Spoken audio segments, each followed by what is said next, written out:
আসছি পরবর্তী খবরে। ডিজিটাল অ্যারেস্ট, সাইবার প্রতারণার নয়া ফাঁদ, আর সেই ফাঁদে পড়ে নদিয়ার এক বাসিন্দা কোটি টাকা খইয়েছেন। এই ঘটনায় রানাঘাট সাইবার ক্রাইম ব্রাঞ্চের জালে 13। তদন্তকারীদের দাবি বিদেশ থেকে এই প্রতারণা চক্র চালানো হচ্ছে।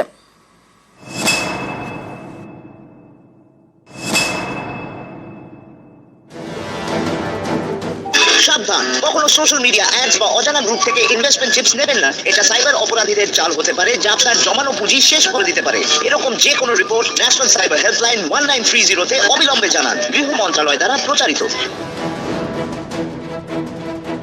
এই প্রচারও কাজে আসছে না, শিকড় ছড়াচ্ছে ডিজিটাল অ্যারেস্ট, প্রতারণার নতুন ফাঁদ। সম্প্রতি এই ফাঁদেই পা দেন নদিয়ার এক বাসিন্দা, যার জেরে তার কোটি টাকা হাওয়া।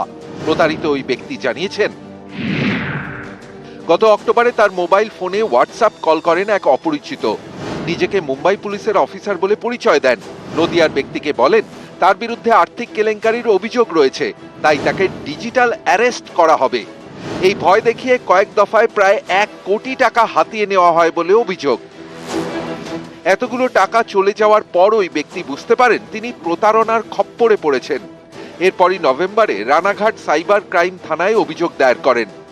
ভিকটিম যে কমপ্লেনেন্ট ছিলেন উনি অভিযোগ জানালেন যে ওনার 1 কোটি টাকা সাইবার ফ্রডের মাধ্যমে উনি হারিয়ে ফেলেছেন। পুলিশের ভয় দেখিয়ে যে নতুন একটা পদ্ধতি সাইবার ফ্রডের পদ্ধতি হয়েছে, যাকে বলছে ডিজিটাল অ্যারেস্ট। ডিজিটাল অ্যারেস্টের পদ্ধতি দিয়ে ওনার থেকে 1 কোটি টাকা ফ্রড করা হলো। তদন্তে নেমে একটি দল গঠন করে রানাঘাট পুলিশ জেলা। যে অ্যাকাউন্টে টাকা ট্রান্সফার করা হয়েছে সেই সূত্র ধরে তল্লাশি শুরু হয়।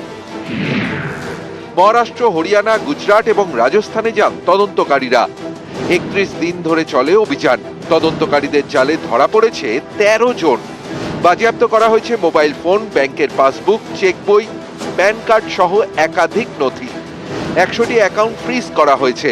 তদন্তকারীদের দাবি এই প্রতারণা চক্র অপারেট করা হচ্ছে বিদেশ থেকে।